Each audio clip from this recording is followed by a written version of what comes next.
Hi friends, இன்றைக்கி ஹெல்த்தியான snacks தான் பார்க்க போகிறோம். ஒரு கப் கம்பு கூட தண்ணி சேர்த்து நல்லா கழுவி எடுத்துக்கலாம். கழுவி எடுத்ததை தண்ணியை வடிச்சிட்டு ஒரு தட்டில் மாற்றி அப்படியே தண்ணி காயிற வரைக்கும் விட்டுட்டு பேனில் மாற்றி நல்லா வறுத்தெடுத்ததை ஒரு தட்டில் மாற்றி ஆற விட்டுடலாம். அதே பேனில் 1/4 கப் வேர்க்கடலை, 2 டேபிள் ஸ்பூன் வெள்ளை எள்ளு சேர்த்து வறுத்தெடுத்துக்கலாம்.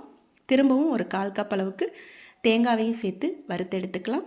இப்போ வறுத்த பொருளெல்லாம் சூடு ஆறுனதும் மிக்சி ஜாரில் முதல்ல கம்பு 2 ஏலக்காய் சேர்த்து அரைச்சி எடுத்துகிட்டு வந்து அதை சலித்து எடுத்துட்டு திரும்பவும் வேர்க்கடலை, எள்ளு, தேங்காய் துருவல் சேர்த்து அரைச்சி அந்த கம்பு மாவு கூட சேர்த்துட்டு 3/4 கப் அளவுக்கு நாட்டு சக்கரை சேர்க்குறேன். நாட்டு சக்கரைக்கு பதில் துருவன வெல்லம் கூட சேர்த்துக்கலாம்.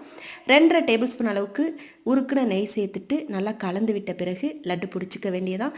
ரொம்பவே ஹெல்த்தியான சூப்பரான கம்புல லட்டு ரெடி ஆயிடுச்சு.